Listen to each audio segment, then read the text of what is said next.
तो चंद्रशेखर आजाद को अब सब कहने से पहले शेर का दिल चाहिए। गीदड़ बिल्ले जो है वो चंद्रशेखर पर टिप्पणी नहीं कर सकते। मेरा नाम एडवोकेट चंद्रशेखर आजाद है। मैं किसी का कर्ज उधार नहीं छोड़ता। राजकाज बचने दो, सूद समेत अगर कर्ज नहीं उतारा तो मेरा नाम चंद्रशेखर आजाद नहीं याद रखना। चमड़े की चप्पल पहन के आया,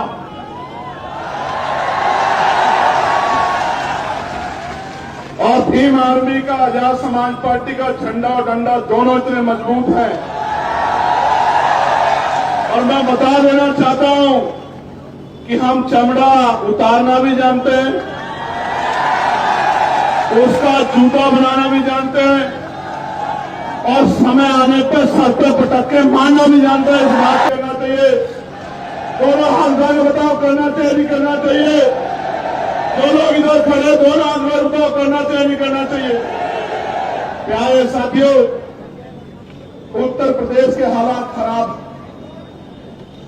संभल में एक अधिकारी जो है तो जनसेवक, लेकिन भाषा भाजपा नेताओं की बोल रहे हैं। कह रहे हैं अगर ज्यादा लोग मस्जिद में नमाज पढ़ोगे तो कार्रवाई हो जाएगी। मस्जिद से बाहर पैर रख दोगे नमाज पढ़ने के लिए ईदगाह से तो कार्रवाई हो जाएगी। कह रहे हैं कि अगर रील बनाओगे तो रेल बना दूंगा। मैं ये समझता हूं एक जनसेवक की भाषा ऐसी नहीं होनी चाहिए। जनसेवक का मतलब यह है कि उसको देख के हर गरीब कमजोर के दिल में ये भाव पैदा हो कि जब तक ये जनसेवक खड़ा है तब तक मेरी तरफ कोई गुंडा आंख नहीं उठा सकता। लेकिन आज हालात बिगड़ गए हैं।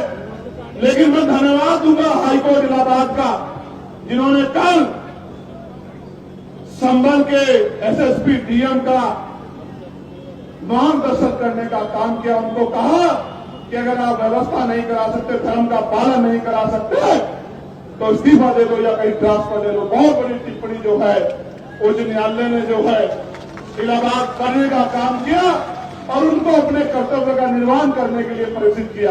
प्यारे साथियों, आज हम लोग बाराबंकी की धरती पे हैं और एज ए लीडर मुझे कहने में खुशी है कि ये वही बाराबंकी है जिससे हयात अली खamenei साहब का रिश्ता जुड़ा हुआ है।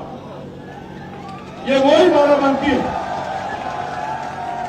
और वो अपने राज्य में, वहां अपने देश में राज करते थे, अपने लोगों के लिए कानून बनाते थे। उनकी शहादत हो गई, मगर मैंने उनके बारे में जब पढ़ा, एक बात मुझे एज ए लीडर उनकी बहुत पसंद आई और मैं उनको सैल्यूट करता हूं कि उनको पता था कि उन पे हमला होने वाला।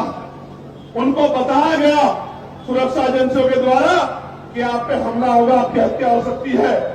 तो उस शेर दिल बहादुर शहादत प्राप्त करता उस नेता ने कहा कि पहले मेरे देश के 9 करोड़ लोगों को सेव करो, फिर मेरी सुरक्षा के बारे में सोचो।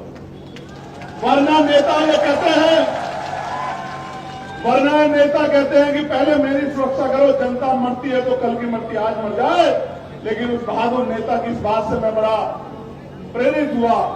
और प्यारे साथियों, मैं कहना नहीं चाहता, लेकिन ये भी सच है कि अगर सत्ता का संरक्षण कुछ लोगों को नहीं होता तो चंद्रशेखर आजाद को अब सब कहने से पहले शेर का दिल चाहिए। गीदड़ बिल्ले जो है वो चंद्रशेखर पर टिप्पणी नहीं कर सकते। लेकिन सत्ता के संरक्षण में ऐसे लोगों को बढ़ावा दिया गया कि वो इस तरह की टिप्पणी करके माहौल खराब कर सके। मैं ये भी जानता हूं कि उनके पीछे कौन है, मैं इस बात को जानता हूं।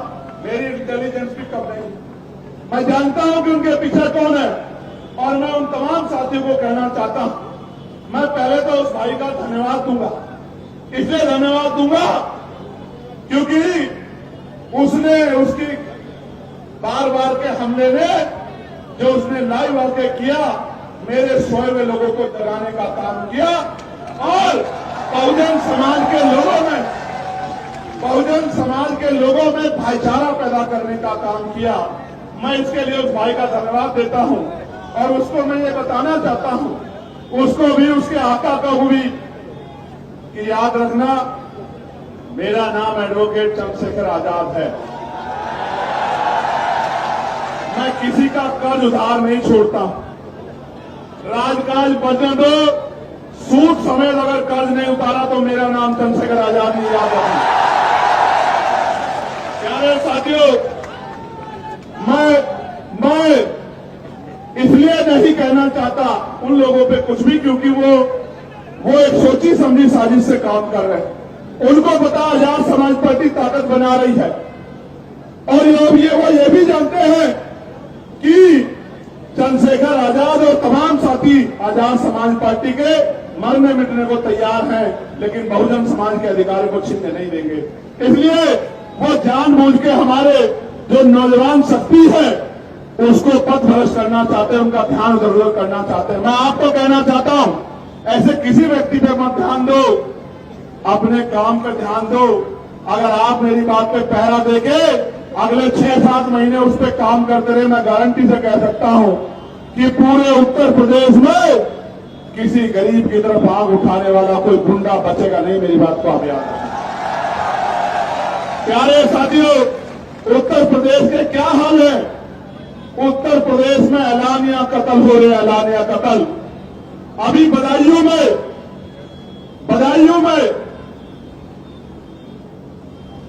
ऐलानिया कत्ल हुआ। 2 महीने पहले सुनील गुप्ता जी ने एप्लीकेशन दी कि मेरी जान को खतरा है, मुझे धमकियां मिल रही, लेकिन उस बात को नजरअंदाज कर दिया गया। तो जाके एक अपराधी ने 2 लोगों की सरेआम हत्या कर दी। ये ऐलानिया कत्ल उत्तर प्रदेश में हो रहा है और मुख्यमंत्री कहते हैं कानून का राज स्थापित है। मेरी बात पर गौर करना साथियों, संभल में किशोरी के साथ गैंगरेप हुआ, कल मैंने ट्वीट किया, और मुख्यमंत्री कहते हैं हर चौराहे पे यमराज खड़ा। लेकिन यमराज जब गुंडे भारतीय जनता पार्टी से जुड़े हुए होते हैं तो यमराज छुट्टी पे चले जाते हैं। प्यारे साथियों, कब सार के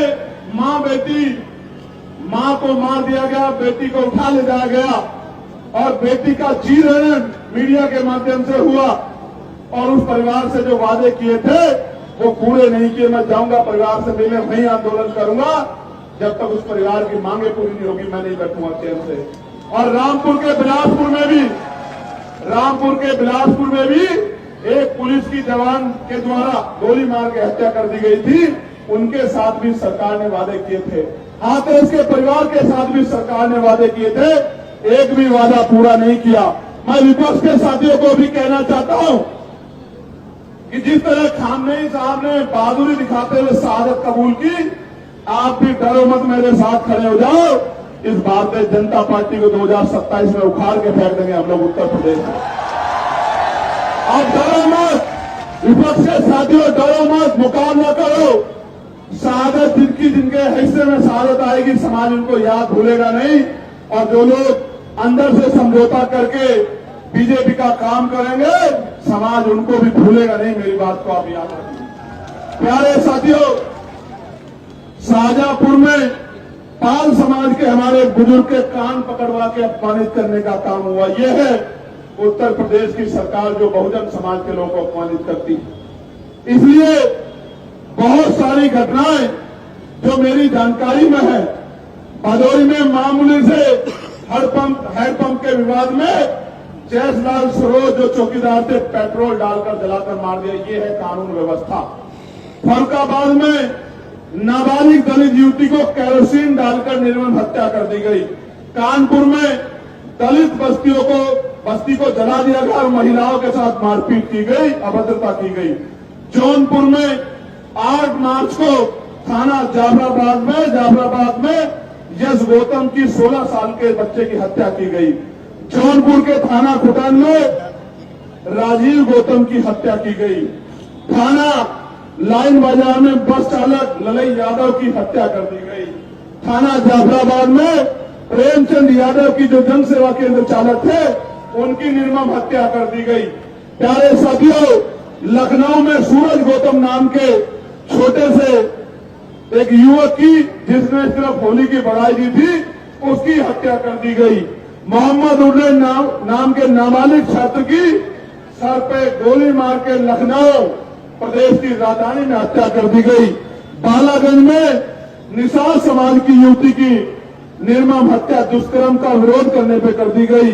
बाराबंकी में मोहम्मदपुर थाना क्षेत्र से 100 मीटर की दूरी पे निसार समाज की बच्ची की पेट्रोल डालकर जिंदा जलाकर हत्या का मामला सामने आया। और प्रयागराज में दलित छात्रों के साथ भेदभाव का इतना बड़ा मामला सामने आया। ये सारी बातें इस बात की गवाही देती हैं कि उत्तर प्रदेश में और छोड़िए, जिस तरह का घटनाक्रम आपने यहां देखा कि रोज सरेआम गुंडागर्दी घुसने नहीं देंगे, पैर तोड़ देंगे। मैं चमड़े की चप्पल पहन के आया,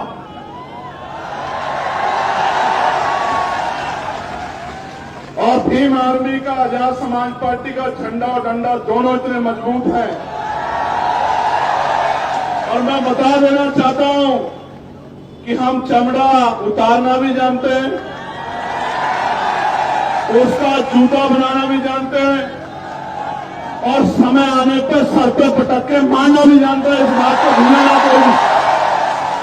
प्यारे साथियों, हमें ऐसे गैर जिम्मेदार लोगों की बातों में आके, जिस तरह की गैर जिम्मेदारी यहां के कुछ अति ऊर्जावान और गैर जिम्मेदार नौजवानों ने दिखाई किसी के इशारे पे, उनकी बातों में आके हिंसा के और असंवैधानिक रास्ते पर नहीं जाना। मुझसे वादा करो ऐसे हाथ आगे करके कि ऐसे गुंडों के चक्कर में नहीं पड़ोगे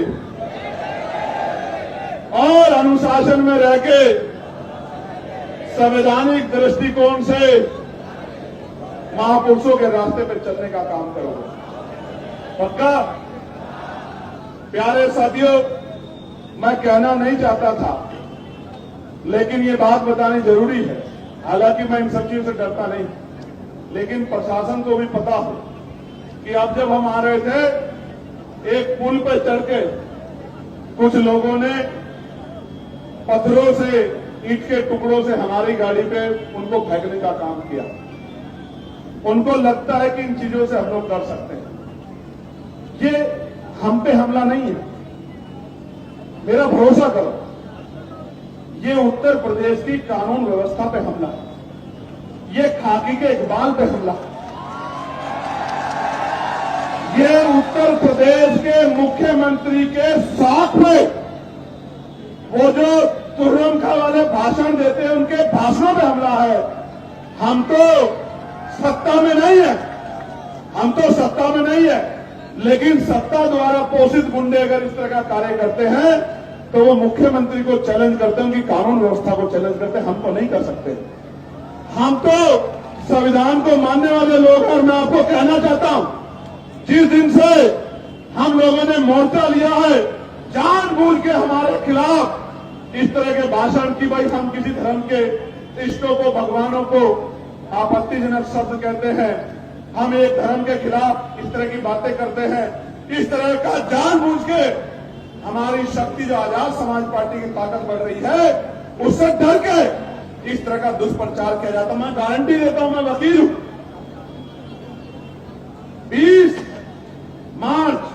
15 मार्च 2020 को हमने राजनीतिक दल की स्थापना गौतम बुद्ध नगर में की। एक स्टेटमेंट आप मुझे दिखा दो, मैं वकील हूं। मैं बाबा साहब अम्बेडकर को मानने वाला व्यक्ति, मैं किसी धर्म पर टिप्पणी नहीं करता, मेरा काम नहीं है। मेरा काम एक ही काम है कि चाहे मेरे शरीर में लहू का आखिरी कतरा में खत्म हो जाए, मैं इन गरीबों को इनका हक दिला के रहूंगा, इनके घर में उजाला करके। इसलिए जानबूझ के वो इस तरह की बातें करते हैं। उसका कारण बताऊंगा मैं आखिरी में आपको कि उसका कारण क्या है, लेकिन मैं आपको कुछ कहना चाहता हूं। आप मेरी बात को सुनने के लिए तैयार हो? गौर से सुनो, नोट करो, फोन में घर जाके मेरा एक ही काम करना मेरे लोगों, कि घर घर जाके इस बात को पहुंचाने का काम करना जो बातें पढ़ रहा हूं। और गारंटी देके कहता हूं, बाबा साहब का, बहुजन महापुरुषों का सिपाही हूं, फूले साहू परियार, अंबेडकर का अनुयायी हूं, बाबू जगदेव मामला रामसु वर्मा का न्याय, जो बात कह रहा हूं उसको पूरी करके दिखाऊंगा। और आप जानते हैं कि आप गवाह है, आज तक जो बात कही है उसको पूरा करके दिखाया नहीं दिखाया, बताओ।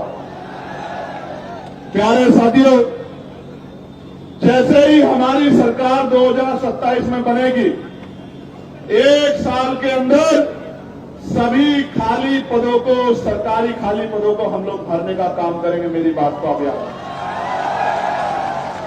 पहली कैबिनेट में लाखों नौजवानों को बिना किसी पैसे के, आज की हालात तो ये है, दफ्तर में जाओगे अमीर सीधा जाएगा, गरीब दफ्तर के बाहर खड़ा रहेगा और बिना पैसे के कोई काम नहीं होता।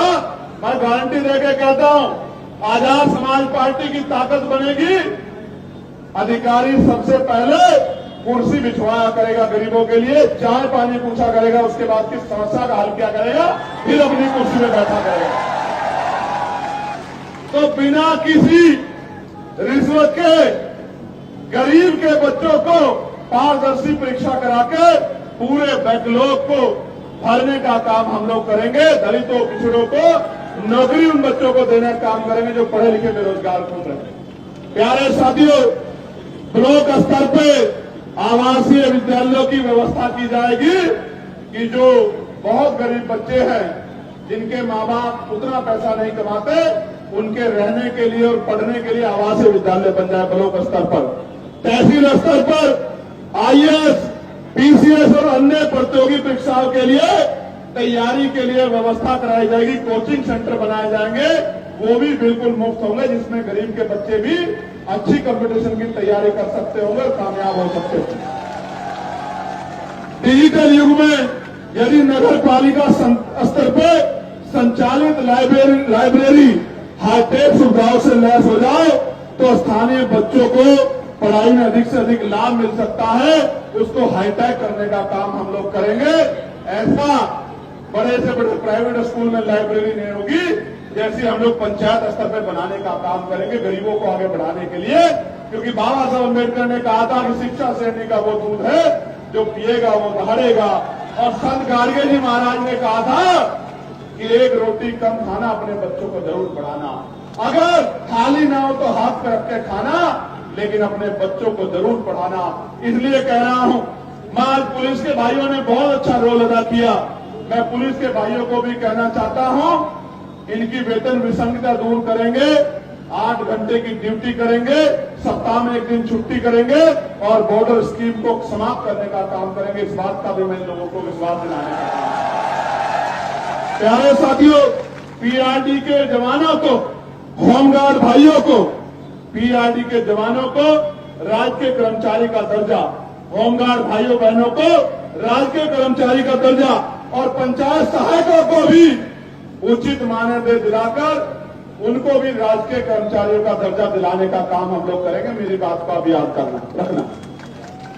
आशा बहनों को, आंगनबाड़ी बहनों को, भोजन माताओं को और सहायिकाओं को भी राज्य कर्मचारी का दर्जा दिलाने का काम हम लोग करेंगे। मेरी बात को आप याद रखना। आपके गली में, मोहल्लों में, आपके गांव में जो आशा, आंगनबाड़ी, भोजन माता जो सहायिकाएं लेती है, उनको कह देना कि भाई चंद्रशेखर आजाद ने कहा है, आजाद समाज पार्टी का संदेश है, माननीय काशीराम साहब का संदेश लेके आ रहे हैं भाई चंद्रशेखर, और ये कह रहे हैं कि एक बार हमारा साथ दो, किसी के आगे हाथ फैलाने की आवश्यकता नहीं पड़ेगी, आपकी मांगों को पूरा करने का काम करेंगे, आंदोलन करने की जरूरत नहीं पड़ेगी।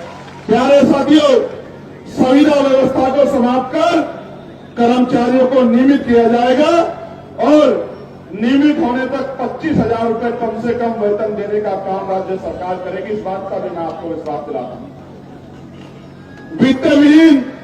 वित्तविहीन माध्यमिक विद्यालयों में कार्यरत शिक्षकों को, जिनकी मांग भी मैंने अभी उठाई थी, सम्मानजनक मानदेय और सेवा सुरक्षा हम लोग प्रदान कराने का काम करेंगे।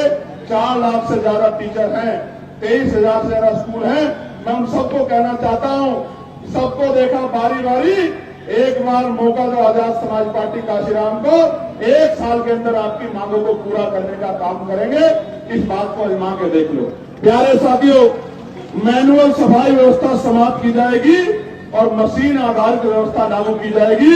एक भी सफाई कर्मचारी भाई को गटर में नहीं उतरने देंगे, गटर में मरने नहीं देंगे। एक एक भाई के जीवन की रक्षा करने का काम करेंगे, उनके जीवन को भी मजबूत बनाने का काम करेंगे। रेहड़ी पटरी और छोटे व्यापारियों को आजीविका की सुरक्षा हेतु वैकल्पिक वेंडिंग जोन, किफायती दुकानों और संरक्षित बाजार स्थल उपलब्ध कराने का काम हम लोग करेंगे। 1 फरवरी 2026 से लागू वन टाइम टैक्स प्रणाली में संशोधन कर पूर्व पंजीकृत पुराने वाहनों को इस नई व्यवस्था से आंशिक रूप से पूर्ण छूट प्रदान करने का काम हम लोग करेंगे। पिछले वर्षों में हुए सभी, गौर से सुनना, पिछले वर्षों में हुए सभी संदिग्ध इनकाउंटर बुलडोजर की